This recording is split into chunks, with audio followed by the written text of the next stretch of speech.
कि 2009 में जो बिटकॉइन था, 2025 में जो बिटकॉइन आया है, तो ये उनके सोच में भी नहीं था कि हम इतने ऊपर जाएंगे।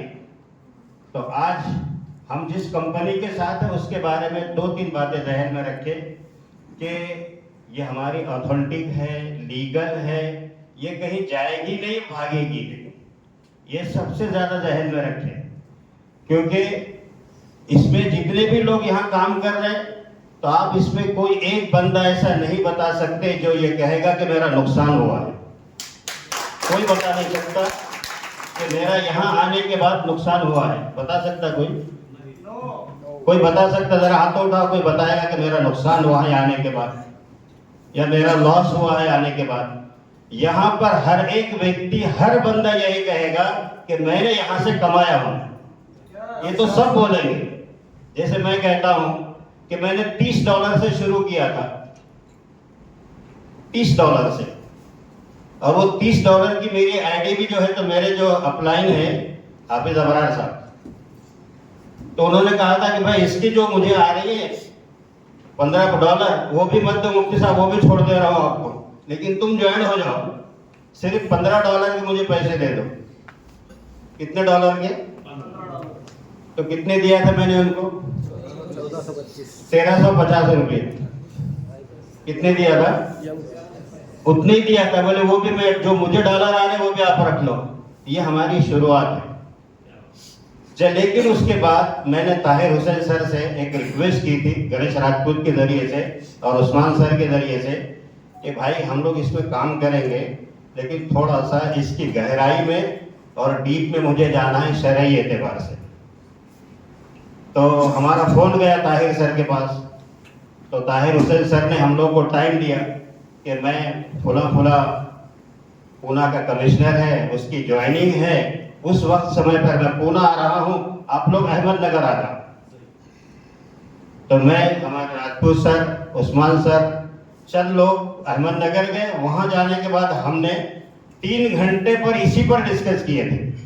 जब ताहिर सर का मुझे इत्मीनान हुआ कि भाई हमने हमारा जो इस मुल्क का सबसे पुराना इदारा है, जिसको हमारे तमाम मुसलमान जानते हैं, उन्होंने वहाँ बैठकर जो डिस्कस की थी वो हमारे सामने पूरी की पूरी सारी चीज़ें रखी, और उसके बाद कहा कि हमने 10 वक्त इस मसले पर इन लोगों से रुजू किया है, और ये कहा आखिर में कि अगर तुम ऐसा ऐसा कर रहे हैं एमकॉइन के अंदर, तो फिर बिल्कुल कर सकते हैं, इसमें कोई कबाहत नहीं है। उसके बाद हमने ज्वाइनिंग ली। तो अब उसके बाद से हमने काम शुरू किया, तो अल्लाह के फजल से 5 महीने में मैं डायमंड बना हूँ। और मेरे इस वक्त में लाखों में जो है, तो शायद डॉलर मेरे एमकॉइन अल्हम्दुलिल्लाह जो है तो स्टेकिंग पर है, और एक बड़ी टीम है मेरे साथ। लेकिन मेरे साथ में और दीगर काम मसरूफियत होने की वजह से मैं फुल टाइम नहीं देता हूँ, लेकिन फिर भी मैं आप लोगों को इत्मीनान दिलाता हूँ कि हमारी एमकॉइन मीथर ITS जो कंपनी है, इसके साथ लगे रहे और करते रहे, मेहनत करते रहे। बगैर मेहनत के नहीं होगा, आपको मेहनत करना पड़ेगी, लगना पड़ेगा, टाइम देना पड़ेगा। यहाँ से आप बहुत कुछ ले जा सकते हैं और अपने सपनों का घर और सारे सपने पूरे कर सकते हैं। इसलिए मैं इस इत्मीनान के लिए आपके पास आया हूँ कि माशाअल्लाह यहाँ पर कोई धोखा नहीं, मुकम्मल लीगल है, ऑथेंटिक है। और जैसे अभी आप सुन रहे थे हमारे सर को कि भाई जाएंगे कैसे, अक्सर डर यही होता है, भागने का, जाने का, डूबने का। तो वो लोग जाते हैं जिनके पास कोई पेपर नहीं होता है, जिनके पास कोई चीज़ नहीं होती है। इस कंपनी के सारे मैनेजमेंट लोग हमारे सामने हैं। आप जिनसे बात करना चाहे कर सकते हैं, CEO से बात कर सकते हैं, प्रेसिडेंट से बात कर सकते हैं, उनसे मिल सकते हैं, उन ऑफिसों पर हम लोग जा सकते हैं। इतना ही इसके अंदर जो है तो सारी चीज़ें ओपन है। अब बाकी दीगर चीज़ों के अंदर कोई कौन चला रहा है, कौन बना रहा है, कौन बेच रहा है, किसका अता पता नहीं होता है। लेकिन एमकॉइन के अंदर हमने ये देखा है कि सारा मैनेजमेंट हमारे साथ रहता है, और मैनेजमेंट की सारी टीम हमारे साथ रहती है। और जैसे हमारे सर को अगर आप आधी रात को फ़ोन करना चाहे, गणेश राजपूत सर को फ़ोन करना चाहे, ये लोग 24 घंटे हमको सर्विस देते। मैंने तो कई मरतबा सर की तारीफ इसीलिए किया कि भाई अप्लाई वो महाराष्ट्र सर का तो हमारे घर में राजपूत जैसा हो,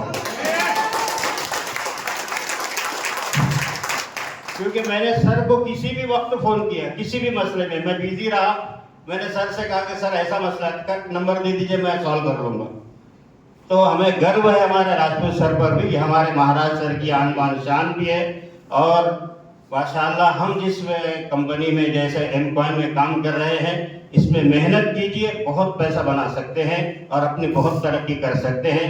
इन्हीं शब्दों के साथ मैं अपनी बात को खत्म करता हूँ। Thank you sir. एक बात जो जिक्र आपने अभी किया कि इंडोनेशिया में कुछ एक नई इनिशिएटिव लिया गया है। इंडोनेशिया में नहीं, मलेशिया मुल्क में क्रिप्टो के जरिए से ज़कात की रकम ली जाएगी। अभी जो है तो मलेशिया मुल्क में अगर आप अपनी ज़कात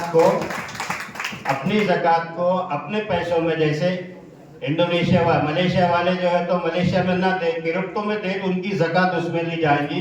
वहाँ के उलमा ने ये फतवा जारी किया हुआ है। इंशाल्लाह हो सकता है कि और दीगर मुल्कों में भी, गल्फ के अंदर कई मुल्कों के अंदर माशाल्लाह क्रिप्टो के जरिए से लेन देन भी हो रहा है और ज़कात भी ली जा रही है। मलेशिया का फतवा परसों का है कि क्रिप्टो के जरिए से आप ज़कात दे सकते हैं। जी सर, थैंक यू। जोरदार ताली होनी चाहिए दोस्तों। ये वो चेहरा है हमारे महाराष्ट्र